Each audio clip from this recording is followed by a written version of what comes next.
Hey Chris, that's Swisher 127. He had a UFO or a rocket, something almost hit him in my airspace.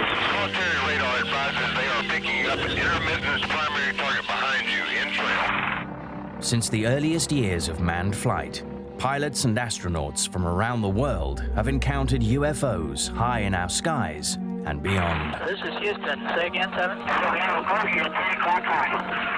Now, many of their dramatic cockpit recordings, film clips and stories have been made available for the first time. UFO, so it's that Roswell crap again. UFO reports that we get from professional pilots are considered among the very best because of their knowledge of the sky.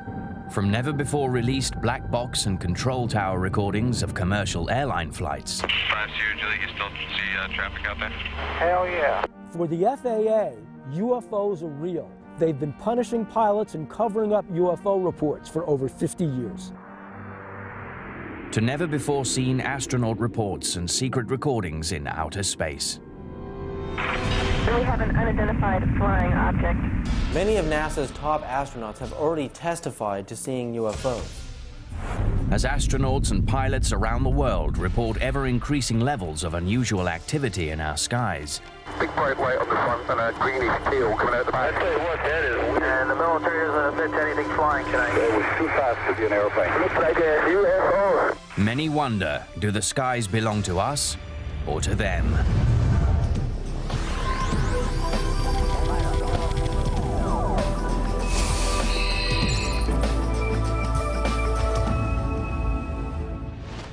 The report that was made last November 17th of a UFO spotted over Alaska attracted special attention. This sighting was made by an airline pilot with 29 years of experience. The crew claims that while it was flying over Alaska last November, it was followed for 400 miles by strange white, yellow, and amber lights. Of the thousands of reported pilot encounters with UFOs around the world, few are more harrowing than the episode on the 17th of November 1986 involving Japanese Airlines Flight 1628 high above the Alaskan tundra. Regarding airline cases in America, the GL is very interesting because you have multiple witnesses. It was a cargo aircraft, and the pilots observed an object that seemed to be tracking along with their aircraft. It involved an investigation by the FAA. This is an official government investigation of the sighting itself. The events of that night were captured on tape. Spinner 1628 heavy. Military radar advises they are picking up an intermittent primary target behind you in trail. In trail, I say again. The Boeing 747 cargo jet was on a routine flight from Paris to Tokyo, cruising at 600 miles per hour at an altitude of 35,000 feet. It was headed towards Anchorage, Alaska to refuel.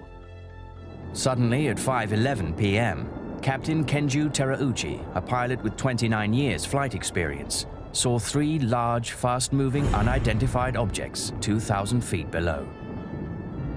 The largest object was described by Captain Terauchi as resembling a shelled walnut. Captain Terauchi said that the main craft was twice the size of an American aircraft carrier. Co-pilot said it was as solid there as if you were seeing an oncoming jet with its lights on, except it wasn't an oncoming jet. 747 was nothing compared to this big flying saucer. After several minutes of observing the UFOs, the pilots realized that the objects were now matching their speed, 600 miles an hour, and tracking them. The captain reported that the objects began, quote, making moves that are impossible for any man-made aircraft to perform. Then, without warning, two of the smaller craft suddenly rose and shot directly in front of the pilot's window. The objects came so close to the aeroplane that Captain Terauchi recalled that the intense glow made his face feel warm. All of a sudden they appear and they're traveling right in front of the aircraft. And they were sort of wobbling back and forth as they moved. They seemed to be only 1,000, maybe 2,000 feet in front of the aircraft and traveling at 600 and some miles an hour. At that very moment, their radio link to Anchorage went dead, leaving the aircraft flying blind. A horrifying catastrophe was seconds away when the UFOs rose and veered left. Just deviate from some object. Requesting 240.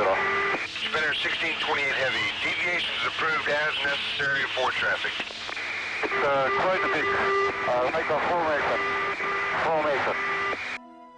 In his official FAA report, Captain Terauchi said we had to get away from that object. Spinner 1628, sir, do you still have the traffic?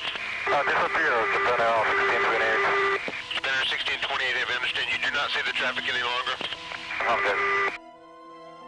Moments later, an urgent message came in from Elmendorf Air Force Base. The unidentified object had now appeared on their radar. Yeah, that's 1-2 again. We have confirmed there is a flight size of 2 around your 1550 squawk. One primary return only. Okay, where is he following him? It looks like he is, yes. Okay, stand by. The phrase flight size of 2 indicated that JAL 1628 had uninvited guests, possibly with hostile intentions. Spinner 1628 heavy. Military radar advises they are picking up an intermittent primary target behind you. In trail, I say again. Immediately after this confirmation, the FAA requested that the Air Force scramble jets. Do you have anybody to scramble up there, or do you want to do that? Oh, we're going to talk to your liaison officer about that.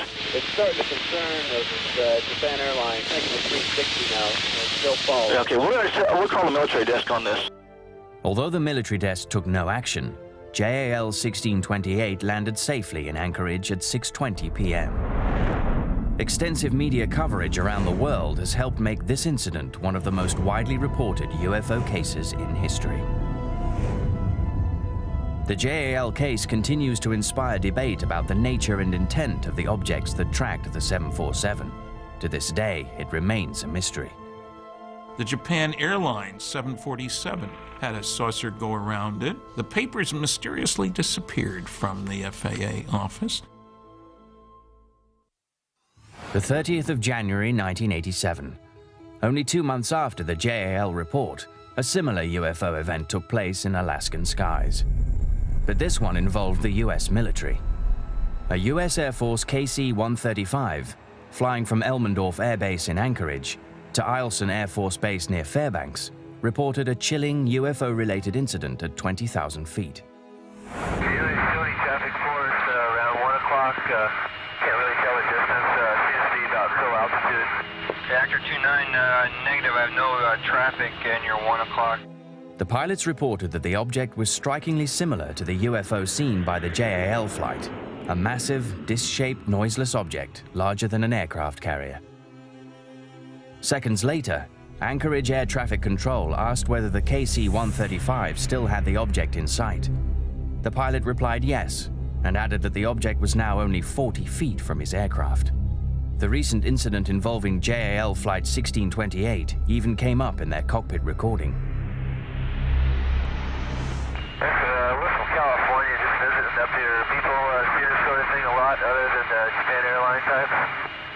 Actor 29, it's very rare seeing the lights up there. 30 minutes later, the Anchorage control tower passed on a message from the local FAA office. Actor 29, the quality assurance staff at the Anchorage Center here requests you give them a call after you land at Eielson. That is concerning the object we're looking at? Affirmative, sir. I think pilots make especially good UFO witnesses. They know what's normal in the sky and what isn't. They've seen all different kinds of airplanes routinely. When a pilot reports a UFO, there's a better than average chance that that's what it was. The 31st of January 1987. Less than 24 hours after the KC-135 encounter, yet another UFO-related incident occurred in the skies above Alaska. The pilots aboard Alaska Airlines Flight 53 witnessed enormous, bright, disc-like objects tracking their aeroplane. Ground control stated that no object was visible on radar, but it was the speed of the UFO craft that alarmed the pilots. The head just underneath our radar picked up a blip. He's moving about a mile a second. Just pull out straight ahead of us, just disappear. Man, he was there and then he was gone. If you're a pilot and you report a UFO sighting to the FAA, you might as well turn in your license the next day. The FAA, the military, even civilian authorities don't want to know about UFOs. The first pilot encounters with UFOs took place in the 1920s and 1930s, long before black box and control tower recordings were possible. Sightings by pilots have occurred ever since the very beginning with Kenneth Arnold. Kenneth Arnold was flying from Chehalis, Washington, over towards Idaho. Somewhere around Mount Rainier, he identified what looked to him to be about 9 aircraft traveling in an east to west position. It was this man, Kenneth Arnold, from Boise in Idaho, who ushered in the era of the flying saucer. At this point is where I had this terrific flash. I looked way off here to the north, and that's when I saw where the flash came from. It was an echelon formation of a very peculiar-looking aircraft. The second craft from the rear had a more or less crescent shape, and of course I kept mulling in my mind, that's the damnedest looking airplane I ever saw. Upon landing in Yakima, Washington on the 24th of June, 1947, Arnold made what would become the first civilian report of UFOs to the US government. He described the objects to reporters as appearing and moving like saucers skipping across the water. Somebody else twisted that around into the term flying saucer. That was the beginning of it. His official report, made to American Joint Army and Air Force intelligence, is seen here for the first time. Arnold described the UFOs as thin, round in the front, and coming to a point in the back, and not appearing to whirl or spin. He watched the craft flip and flash in the sun, and commented that the more I observed these objects, the more upset I became, as I am accustomed and familiar with most all objects flying. The Arnold case was extremely significant in that prior to it, there had been no talk publicly about disc-shaped, shiny objects flying around. And we haven't been without UFOs or flying saucers ever since. Coming up, the skies above New England are rocked by 3 separate UFO encounters, all captured on tape. They got anything flying out in the area? Negative, 105 turned over. Well, then I just had a couple of UFO reports.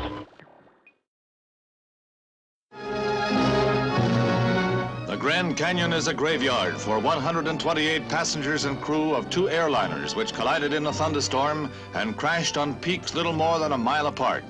The impact reduced the wreckage to carbonized smears of paint and metal. None survived. It was the worst commercial air disaster in history. Some experimental black box and pilot voice recorders were used by the military during the Second World War. But it was not until a catastrophic mid-air collision in 1956 that onboard recording boxes were made mandatory by America's Federal Aviation Administration, or FAA.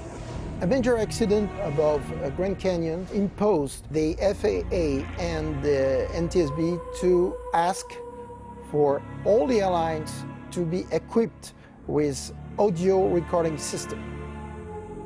Since the mandate of cockpit voice recorders, hundreds of reports have been made of strange lights, near-miss collisions, and radar tracking of unidentified flying objects.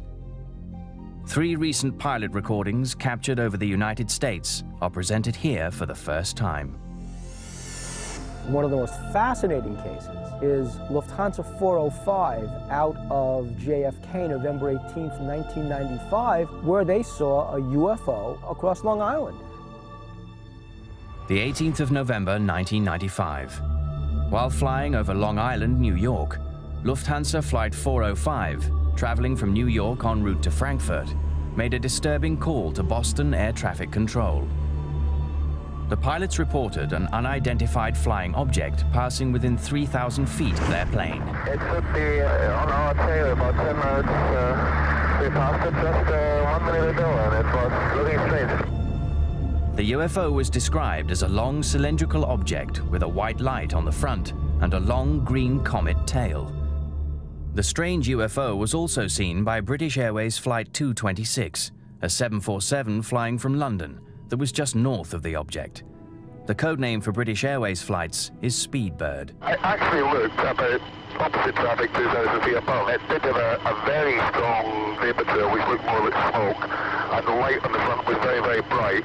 And Lufthansa 405, how far off to your side did that traffic pass? It was pretty close, and like the speedbird said, it looked like 2,000 or 3,000 feet above on the left wing, just 1 mile, looked like a UFO.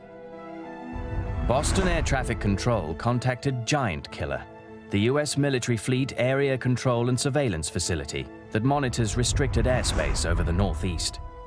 Thank you. You got anything flying out in the area? Negative, 105 turned over. Well, then I just had a couple of UFO reports. Oh, is that right? I had a couple of guys that reported lights just going over their head. I had no traffic whatsoever in the area. They said it passed within a mile of them, like a 2,000 feet above them, opposite direction. Huh. Well, it could have been a meteor or something. No, we don't have any aircraft out there. Both pilots confirm the object has glowing lights. The object has a green vapor trail, not like any vapor trail they've ever seen.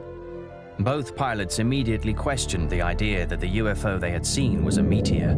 Sometimes a 405, so you would say that it definitely wasn't a meteorite? I don't know. Let's do a 226. No, it couldn't have been a meteorite because it was flying level. It looked as if it was going very quickly. It definitely looked faster than normal aircraft. It was cruising in a straight line at one level flight. Number 226, thank you. We're looking into it. I mean, we're making a report. We really don't know what it was. And the military doesn't admit to anything flying tonight. While the authenticity of this recording is not in question, the FAA and the airlines have never commented on this mysterious incident. 2 years later, Boston would be the epicenter of another strange encounter between pilots and UFOs. But this time, the encounter would involve a near-miss collision. The incident was captured on tape by the aircraft's black box recorder. The 9th of August, 1997. Swissair Flight 127 was a jumbo jet en route to Zurich. Pilot Philip Bobet and First Officer Kurt Grunder were at the controls. At 23,000 feet, Bobet would later report that his visibility was excellent, with no haze and a clear blue sky. Suddenly, an unidentified craft entered the plane's airspace. The pilot immediately contacted Boston Air Traffic Control. Sister 127, go ahead. Yes, sir. I don't know what it was, but it just overflew like a couple of hundred feet above us. I don't know if it was a rocket or whatever, but incredibly fast, opposite direction. It was too fast to be an airplane. Later, in his official report, Bobet described the UFO as a bright, white, cylindrical object with no wings, resembling a white shark. Aviation writer Don Berliner filed a Freedom of Information Act request to obtain the FAA audio and written records of this incident. The Swissair case is significant because the object that was described is quite unusual, and the people reporting it have excellent credentials. These are veteran airline pilots.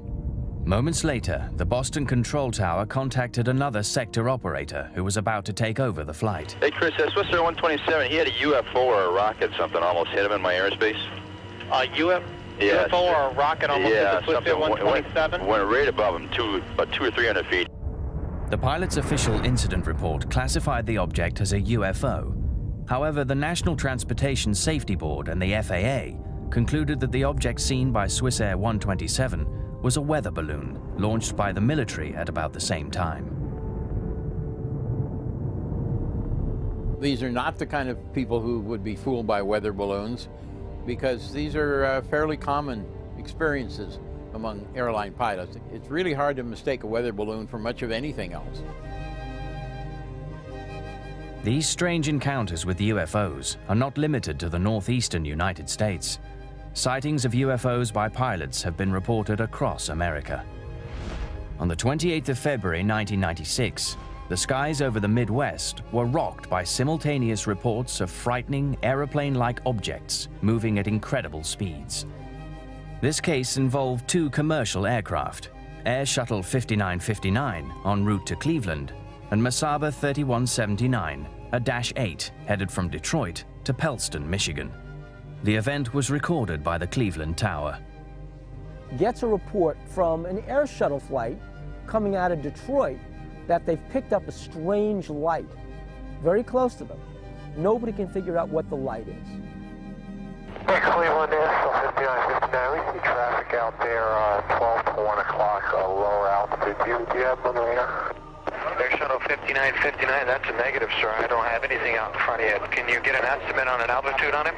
We're in between layers here. I'm just going to estimate 2,000 feet below us, maybe, and sort of pulsating light about, I don't know, 10 miles out. Is that northwest of Detroit? Did you see that light? Yeah.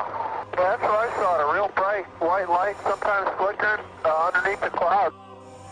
Two reports from two separate aircraft, and both pilots had described the same bright, pulsating light between the cloud layers.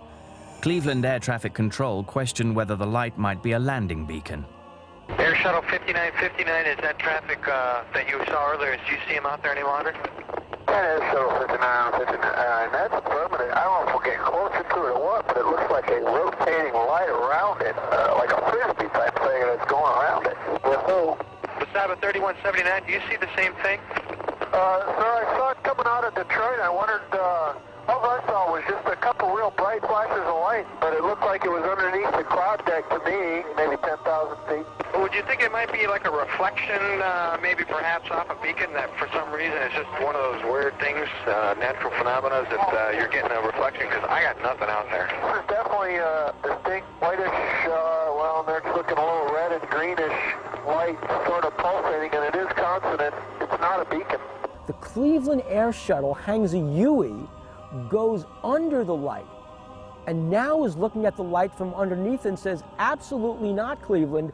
We're seeing the light above us, probably at 5,000 feet.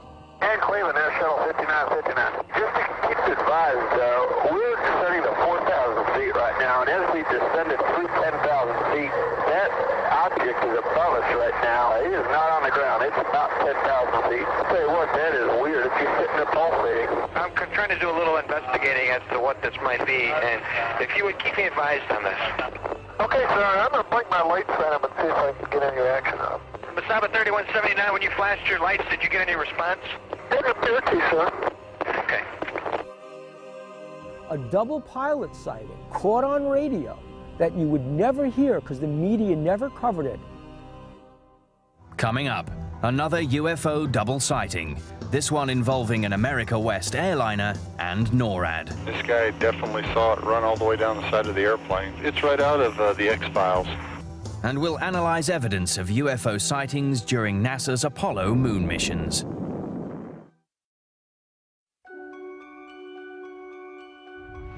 On the 25th of May 1995, an exceptional UFO-related event occurred more than 7 miles above Earth.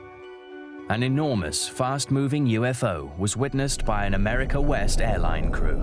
What made this incident a watershed in black box recordings was that it was one of the first on record to involve a US government agency, NORAD, the North American Aerospace Defense Command. This 1995 America West Airlines case, the government got involved briefly. Somebody with air traffic control told the crew, one of the crew members, that they had been in touch with NORAD, which had briefly confirmed radar tracking of something in the area and then later denied it. The Air Force confirmed that there was an object, and especially the NORAD, the North American Air Defense Command, yeah, we detect something. America West Flight 564 was flying from Tampa, Florida to Las Vegas, Nevada. Captain Eugene Tollefson and First Officer John Waller were in control, cruising at 39,000 feet above Bovina, Texas. Everything was normal until 10:25 p.m., when the pilots spotted a UFO just below them at 30,000 feet. We have obtained the actual recording of exchanges between Albuquerque Air Traffic Control, Flight 564, and NORAD. Okay, Cactus 564, say again. There's nothing on their radars on the other centers at all on that particular area, that object that's up in the air? It's up in the air? Affirmative. What's the altitude about? I don't know, probably right around 30,000 or so, and it's with a drill that starts from going counterclockwise, and the length is unbelievable. The pulsating object was reportedly over 400 feet long, yet invisible on radar. This prompted air traffic control to contact nearby Cannon Air Force Base radar operations in Clovis, New Mexico. Cannon, go ahead. Hey, guy at 39,000 says he sees something at 30,000 that the length is unbelievable and it has a strobe on it. Uh-huh. This is not good. Okay. What does that mean? I don't know. It's a UFO or something. It's that Roswell crap again. The crew that saw it described it as a long, thin object, cylindrical, with a series of lights down the side, blinking on and off in sequence. They saw a cigar-shaped object flying with strobing lights on a length of roughly 300 feet, which is quite big. Seconds later, an Air Force F-117A Nighthawk from the 49th Fighter Wing at Holloman Air Force Base was alerted by air traffic control. The stealth fighter saw something.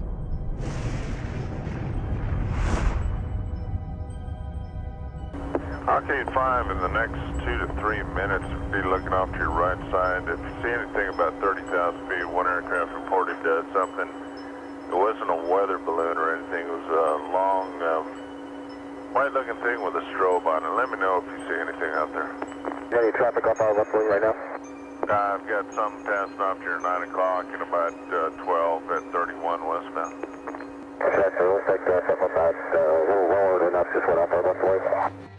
The Nighthawk reported an object passing off its left wing.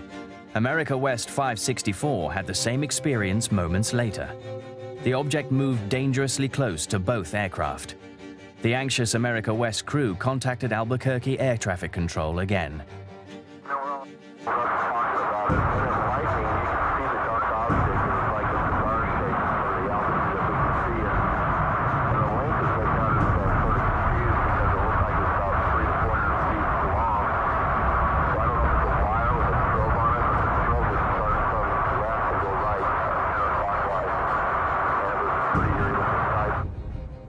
The object suddenly disappeared from Flight 564's view. Then a concerned Albuquerque Air Traffic Control contacted NORAD's Western Air Defense Sector headquarters at McCord Air Force Base in Tacoma, Washington. I've got something unusual, and I was wondering if you all happen to know of anything going on out here. I had a couple of aircraft reported something 300 to 400 foot long, cylindrical in shape with a strobe. Oh. At 30,000 feet. We don't have anything going on over that I know of. This guy definitely saw it run all the way down the side of the airplane. It's right out of the X-Files. I mean, it's a definite UFO or something like that. But I mean, oh, y'all are serious about this? Yeah, he's real serious about it too. And he looked at it, saw it. Holy. 13 minutes later, Albuquerque Air Traffic Control checked in again with NORAD. Only this time, NORAD had something. We had someone call here earlier about a pilot spotting an unidentified flying object. Yep, that's us. Okay, well, hey, we're tracking a search-only track kind of up where that might have happened. We've been tracking it for about 3-4 minutes now. According to the official report, NORAD has denied this incident in writing. These were experienced airline pilots. They'd been flying thousands of hours. They were familiar with the sky. When they say something, you have to pay more attention to it. A Melbourne, Australia television reporter said his crew filmed UFOs for 7 minutes Saturday night over the eastern region of New Zealand's South Island. On the 21st of December 1978, cargo plane pilots John Randall and Keith Hine observed strange light phenomena over the sea near the South Island of New Zealand. The objects were also picked up by Wellington Air Traffic Control radar, and reports reached local media. 10 days later, on the 31st of December, producers at Australia's Channel 10 dispatched reporter Quentin Fogarty with a camera crew to attempt to find the same UFOs along the same flight path. And they did. Air traffic controllers were recording strange blips on their radar. Here is what reporter Quentin Fogarty said as he traced an airline flight that reported seeing UFOs last month. We're now in the radar room at Christchurch Airport. It's about 1:45, and in about another 20 minutes we intend to take off again in the Argosy and retrace the route we took only a few moments earlier. We've just heard from Wellington radar that there are still targets in the Kaikoura area. So this time we're hoping to get better film than we did last time, and all I can say is we'll see what happens. The New Zealand case is of considerable importance in the history of ufology because of the residue of information that's available afterwards. We have the film itself and the tape recordings made by Quentin Fogarty on the aircraft, and of prime importance is we have the tape recording made by the Wellington Air Traffic Control Center, and it provides a history of the sighting minute by minute. We're about now 3 minutes out of Christchurch Airport, and on our starboard side we can see two very bright lights, one much brighter than the other. It is like a very, very bright star, and just below it is another light, not quite so bright. Just before midnight, Fogarty went airborne with cargo pilot Bill Startup.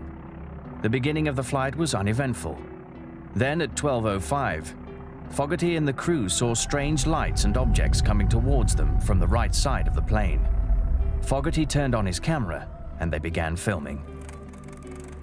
Those two lights appear to be traveling with us. They're still off the starboard wing. The brighter light is still above the other, and it's moved a little further ahead of the other.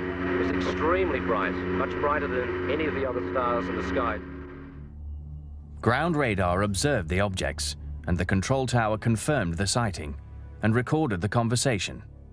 What follows is the actual audio of this unusually well-documented event.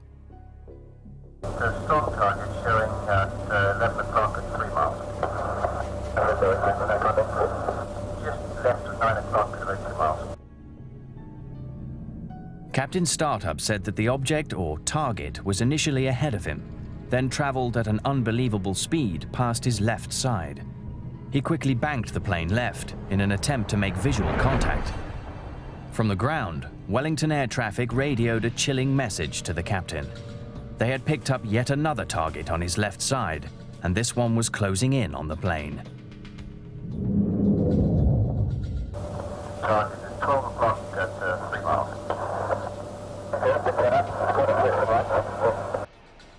I'm now looking over towards the right of the aircraft, and we have an object confirmed by Wellington radar. It's been following us for quite a while. It's about 4 miles away, and it looks like a very faint star, but then it emits a very bright white and green light. Captain Startup was able to get close enough to determine that the object had an array of bright blue lights pulsing at a rapid rate. To his shock, the object had increased in size. There was an interesting radar event where the some object got so close to the aircraft that looked to Wellington radar as if the aircraft radar target image had doubled in size. Strong target, right in formation with you now. Your target has doubled in size. The double-sized target continued to appear on radar screens for 36 seconds, then returned to its original size. Yeah, blue light's right there. This is the object which was apparently traveling along with the aircraft. It was picked up on aircraft radar. Dr. Bruce Maccabee received a 16mm copy of the Argosy UFO film directly from the Australian television network in 1979. Roll 4, take 10. The complete and unedited film has never been made available before. Experts believe that these images are the most comprehensive and frightening UFO evidence ever captured on film. This is the famous New Zealand film obtained the night of December 31st, 1978. The cameraman is sitting in the seat between the pilot and the co-pilot. The image is dancing around because he was carrying it on his shoulder. They saw this light to their right. And this light, as time goes on, will fade in and out, takes on various shapes. This is the flashing light that you have to slow down and look at frame by frame to see what happens. When it goes from very bright white down to dim orange, you can see the image went over to the side, then he turned the camera a little bit in order to pull it back into the center. That other target that has been following us has now been joined by two others, so we now, at this stage, have three unidentified flying objects just off our right wing, and they've been following us, or one of them's been following us now for probably about 10 minutes. I, for one, am hoping really that we've seen enough tonight, and the rest of our journey back to Blenheim will be uneventful. I think I've just about had enough of UFOs for one night.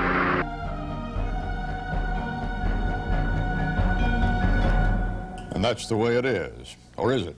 Monday, January 1st, 1979. This is Walter Cronkite, CBS News. Good night. Pilot sightings of UFOs are not exclusive to Earth's atmosphere. In the early 1960s, as America and the Soviet Union escalated the space race, astronauts and cosmonauts began to witness strange and unexplained objects and events in outer space. You know, in 1958, when NASA formed, they literally expected to make contact with extraterrestrial life. 3, 2, The 4th of December, 1965. 4 hours and 24 minutes into their historic 14-day mission, the astronauts of Gemini 7, Frank Borman and James Lovell, both military test pilots, were performing routine tasks. Suddenly, at 22:34 Greenwich Mean Time, with the capsule high above Hawaii, both men saw a bright object, or bogey, flying above their capsule. Borman radioed Mission Control in Houston. What follows are the actual audio transmissions. Gemini 7 here, you listen on your read? Loud and clear. 7, go ahead. How close are you at 10 o'clock high? This is Houston. Say again, 7. So we have a bogey at 10 o'clock high. The recording ends suddenly. NASA insisted that the sighting was Gemini's Titan booster rocket. Lovell replied that he could see the booster as well as, quote, several actual sightings. I remember hearing this on my car radio, talked to NASA, and they confirmed that that was the phrase used, we have a bogey in sight. In NASA's official Gemini 7 mission report, published in January 1966, no mention was made of the infamous bogey recording. Neither Lovell nor Borman have ever commented publicly on this subject. But as far as the American public is concerned, NASA denies the very existence of UFOs they've been covering up since the dawn of spaceflight. From the early years of the US space program, NASA was beset with sighting reports from astronauts. The 13th of September 1966, Gemini 11 astronauts Richard Gordon and Charles Pete Conrad saw something strange on their 16th revolution of Earth, 27 hours and 47 minutes after liftoff. Conrad radioed ground control. He reported that he had just seen an unidentified object about 50 miles downrange. It was metallic and revolving at more than 1 revolution per second. He pulled out a camera and took 3 photographs. The object dropped down in front of them before quickly disappearing. These are the actual photographs taken by Conrad aboard Gemini 11. And NORAD said that the only thing that they could imagine it was a booster from a Russian satellite. The NASA people threw out the NORAD explanation almost immediately. The Gemini 11 case is the only one that NASA considers to be unidentified. Gemini 11, however, was not the last NASA mission to have alleged encounters with UFOs. In fact, more and more UFO sightings were reported as Gemini gave way to the Apollo program. The Apollo astronauts in particular were trailed by UFOs. It is alleged that Neil Armstrong, saw UFOs, that many of the astronauts did, but they won't talk about it publicly yet, but they might. Houston, Tranquility Base here. The Eagle has landed. The famous Apollo 11 mission allegedly experienced objects tracking the capsule, as well as objects that were photographed by the astronauts on the moon's surface.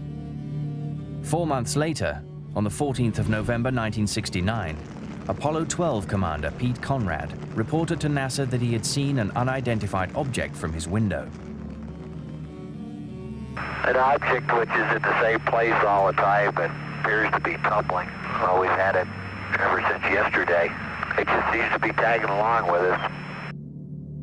While the object was widely thought to be debris falling from the booster, many researchers remain skeptical. They suggest that debris would be incapable of tracking a fast-moving space capsule for an extended period of time. As the Apollo missions opened the door to the space shuttle program, experts were convinced the door had also been opened to an increased level of UFO activity in outer space. In 1981, NASA initiated the Space Shuttle program. With it came an unprecedented wave of UFO sightings, including astounding audio and video evidence. One highly controversial recording emerged from STS-29, a Space Shuttle Discovery flight on the 13th of March 1989. Astronaut John Blaha reported sighting something unusual. One of the NASA transmissions that wasn't successfully sanitized, back in 1989, one of the astronauts on a space shuttle said, "We're still looking at the aliens." It was as plain as day. The following recording was reportedly intercepted by an amateur radio operator in Maryland.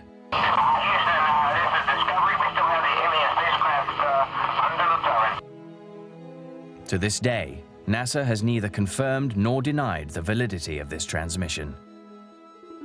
The space shuttle has two radio channels. One is a public channel that we all hear when NASA is broadcasting. We can hear what the astronauts are saying. The other channel is a Department of Defense encrypted channel, and that's where I believe the real conversations are going on. The new millennium ushered in more UFO sightings by NASA shuttle crews. This extraordinary recording is from Space Shuttle Flight STS-73.